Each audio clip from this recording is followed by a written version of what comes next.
Hi! In this video I'm taking you through my Lowpoly texturing and rendering process for this character. For retopo, I'm starting in Topogun 3, where I'll draw some edge flow guidelines. These lines will flow through the entire mesh, ensuring consistency. It's especially helpful where meshes overlay. The hair is the trickiest part of the retopology in this project, since it's all one connected piece. To make it easier, I break it down into big, simple, disconnected shapes first. Topogun 3 is fantastic for cylindrical shapes, which makes retopoing things like hair tips, arms and legs a breeze. Also shout out to the patch tool. It makes certain areas really fun and easy to retopo. Having done a ton of retopology in Maya, I can say that Topogun 3 feels like a dream for this kind of work. First time using it, and I might already be a fan for life. Oh, and move your body to stay healthy, especially flossing, I guess. This is where the hair gets tricky. I need to carefully connect the tips with the main structure without adding too many edges. Collapsing vertices helps reduce unnecessary edge loops. I always check from different angles to make sure I don't go too low poly. Gotta find the sweet spot.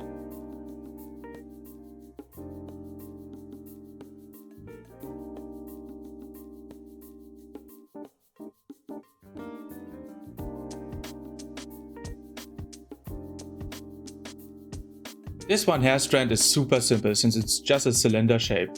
I'm just ensuring that the vertices are positioned correctly to hold the shape properly.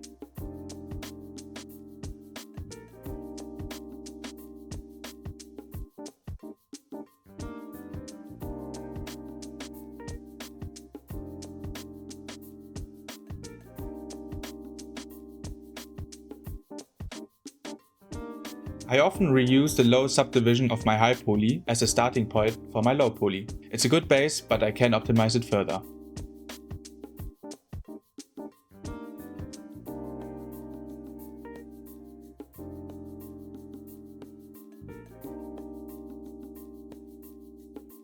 For the lenses, I collapse a bunch of verts in the middle since they are not needed to hold the silhouette.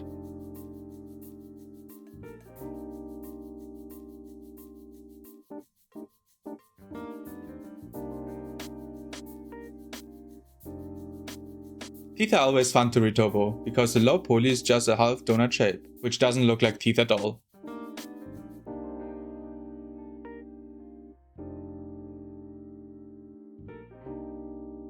Now onto the face, one of the classics. The circular topology around the mouth and eyes is crucial for good deformation, especially since this character will be animated in the upcoming game called Card Cricket Quest. If you have questions about retopo or anything else related to this video, comment down below or join my freshly created Discord, link in the description.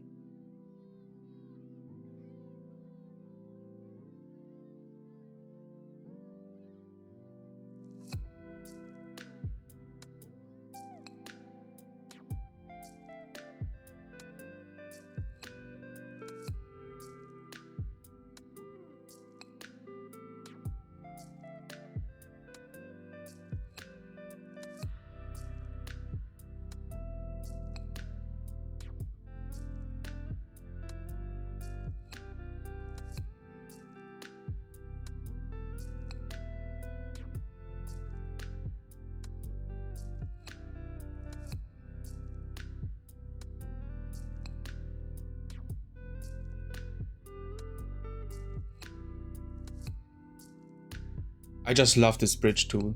I just swoosh and added new faces instantly. The ear is another tricky shape, but the goal remains the same. Hold the silhouette with as few polys as possible. It gets easier with practice, trust me.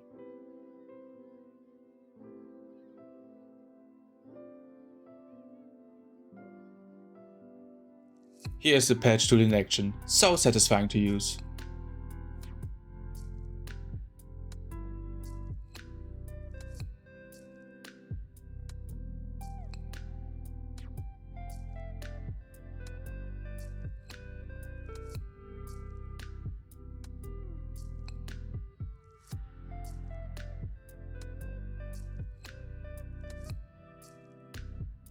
I'm adding a bit more around the body to ensure you won't see a hole when the character moves.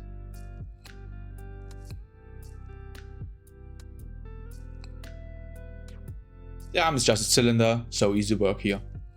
The tricky part of the hand is correctly connecting the 5 cylinder shapes to the main body. Since the hand is the second most expressive part of the body, many principles exist for the retopology here, and I'm adding supporting edge loops around extreme deformable areas like fingers, elbows and knees.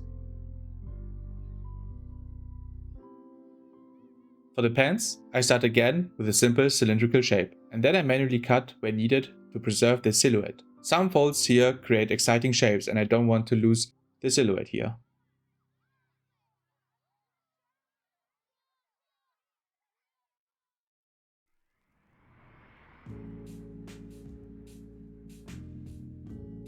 The shoes were fun to retopo. If I didn't know how baking works, I would have added too many polygons. I know that humans pay more attention to the face and gradually less to the lower body, so the shoes can be way more low poly than the face. I like here that the shoelaces didn't get much polys, but after baking you won't see much of a difference.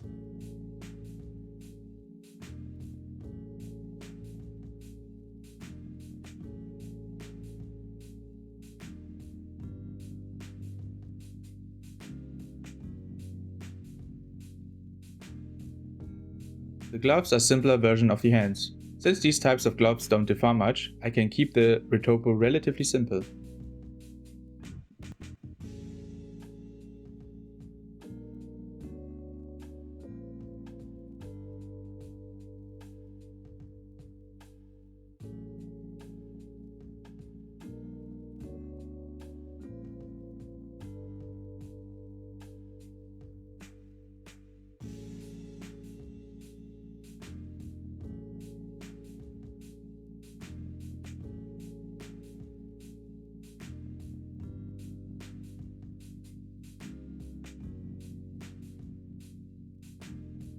And the retopo is done.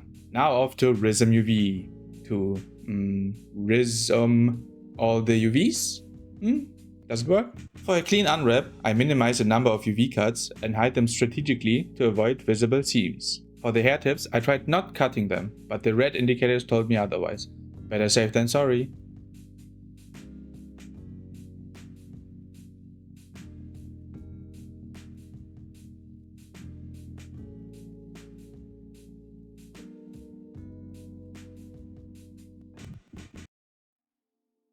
Rism UV has an awesome tool that lets me straighten UV shells along selected edge loops. Why?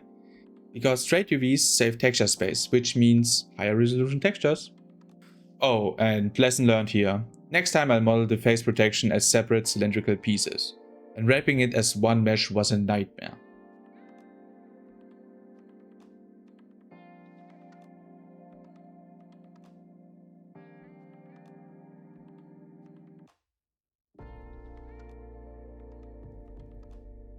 Quick tip. If you're working on a t-shirt with text, make sure it's asymmetrical before unwrapping. I almost forgot and had to go back to Maya to mirror it properly.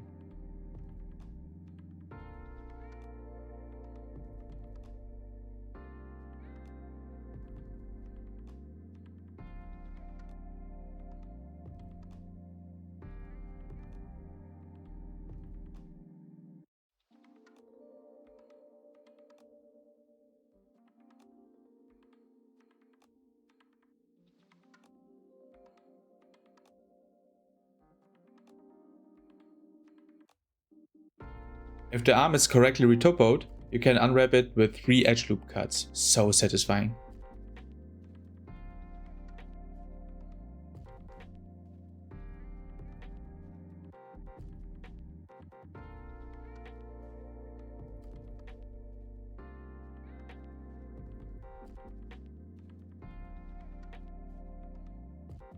And the unwrapping is done.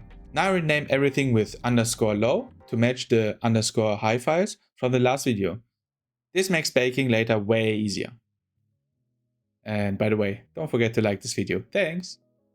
I assigned different materials to the mesh, like the hair, eyes, gear, and the rest of the body. Then lay out the UVs for maximum texture efficiency. Before baking, I mirror the symmetrical meshes and move mirrored UVs 1 square to the right to avoid baking errors. This little trick saves a lot of headaches later. Baking time! I bring the low and high poly meshes into Marmoset toolbag for some test bakes and find any errors that need fixing.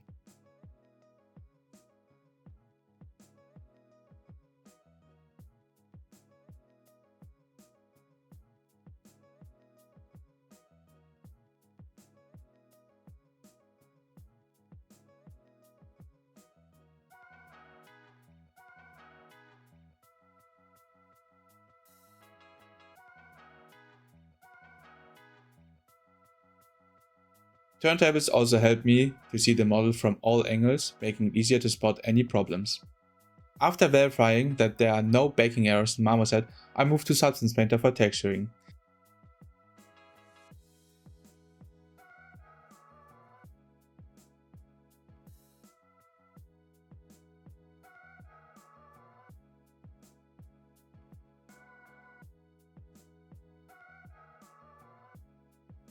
Before diving in, I screenshot any remaining mistakes to fix them all at once.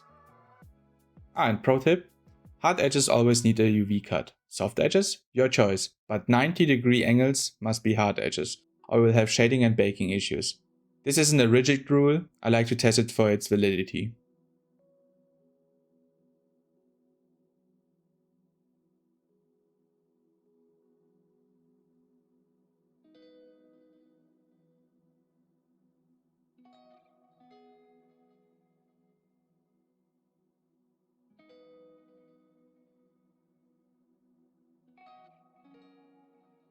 After fixing all the errors, it's time for the fun part, texturing. For stylized texturing, I start in grayscale, then overlay base colors using the hard light blend mode, or others depending on the look I want. I like to only apply base colors to test the textures in Unity to see how they look in the final game engine.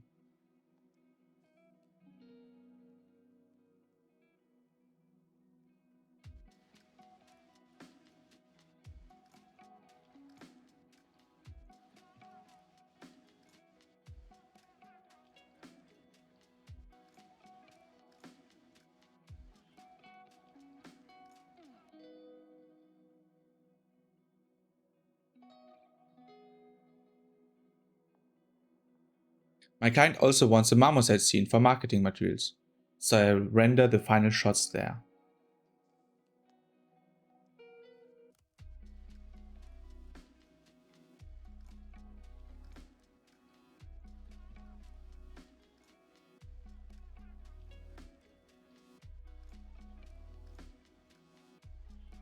In Unity, I duplicate the mesh to see the character from all angles at once, super useful for client feedback.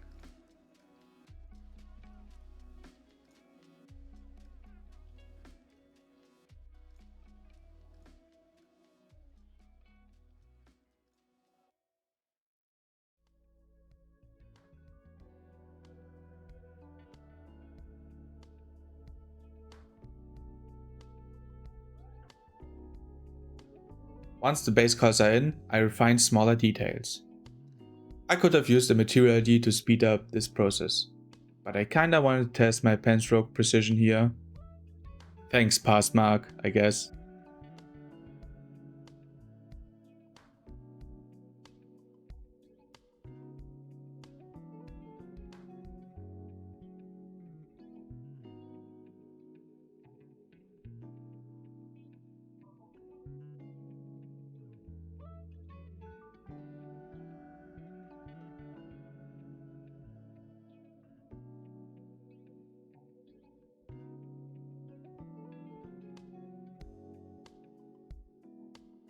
The logos on the shirt will be removed later, my clients wants to add them themselves.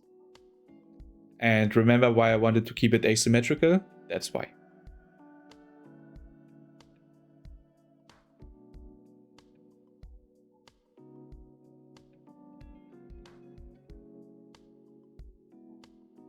I love how the shoe bakes turned out here. The shoelaces are only texture, but unless you zoom in really close, you can't tell the difference between high and low poly. Which makes my inner game artist really happy. Now I set up the marmoset render scene.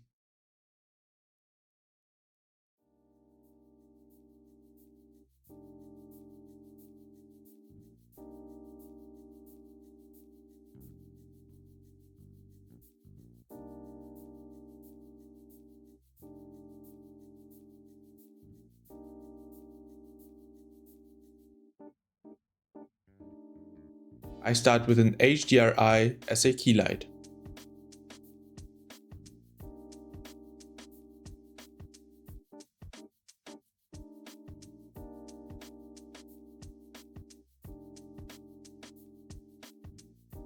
Left and right rim lights help the characters pop.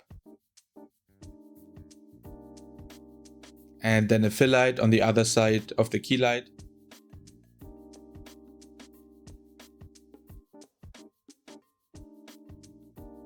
I focus on lighting the face. This ensures the character's expression and details become the focal point of the final image. Good lighting makes a huge difference in guiding the viewer's eye.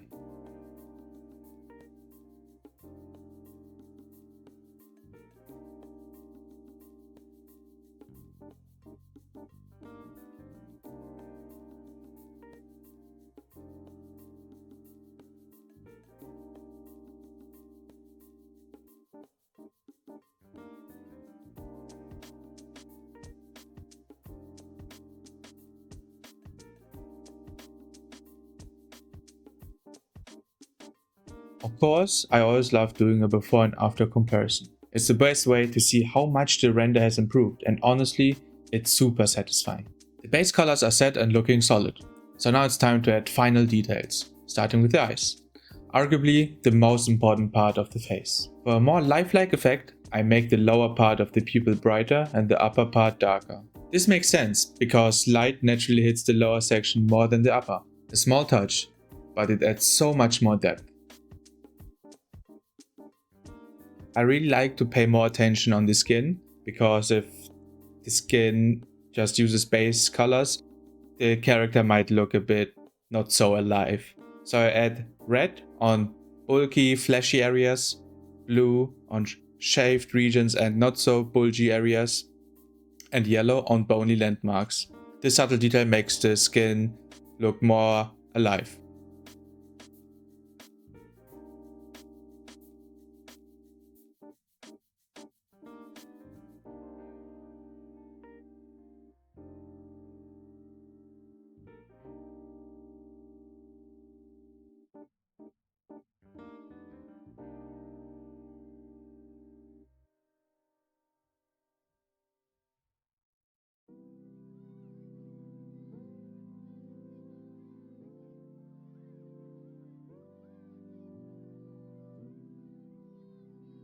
I refine the expression so the character doesn't just stare blankly into the space. Let's give him some smug energy.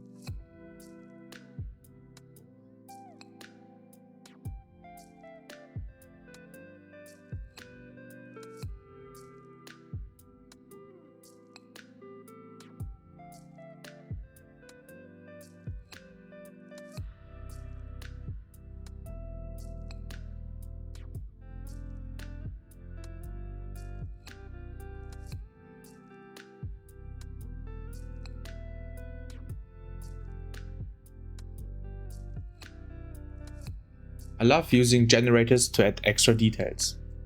Adding more curvature and cavity really helps bring out the finer elements. Plus, generators make the workflow super flexible.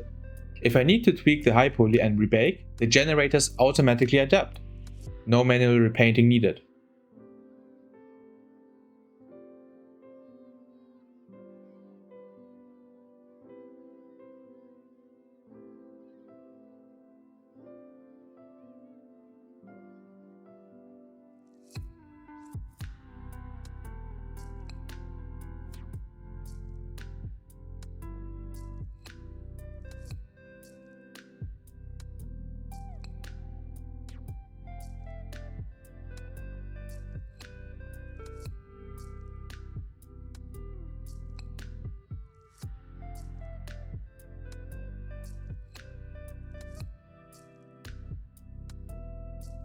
To make the reflectivity of the hair even better, I create a flow map in Krita. This will control how light reflects along the strands, making the hair look more natural and, well, hair-like.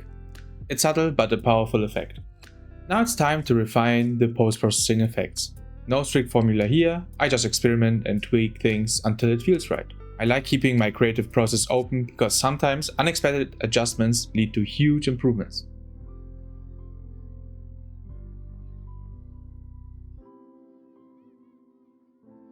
Let's take a step back and compare the before and after render side by side. Just look at the difference, wow!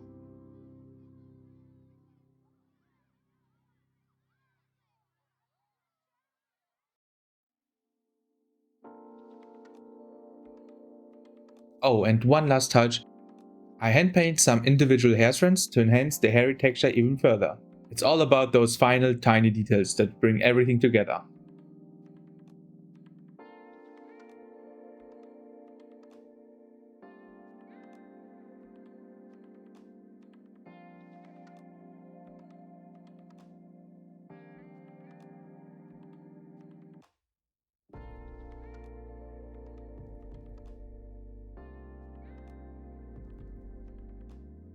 And that's it. I pose them using Auto Rig Pro,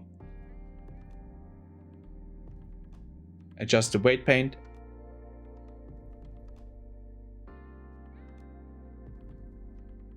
and of course goof around with the rig. This is mandatory as a 3D artist. And now it's time to let my inner photographer out. I will make beauty shots from every angle I like and create some awesome renders.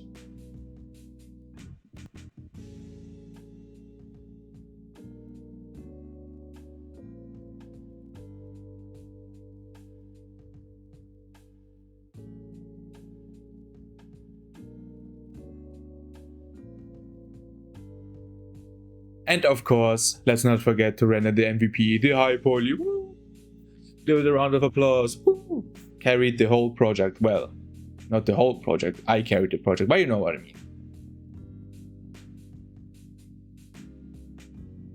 And upload it on ArtStation.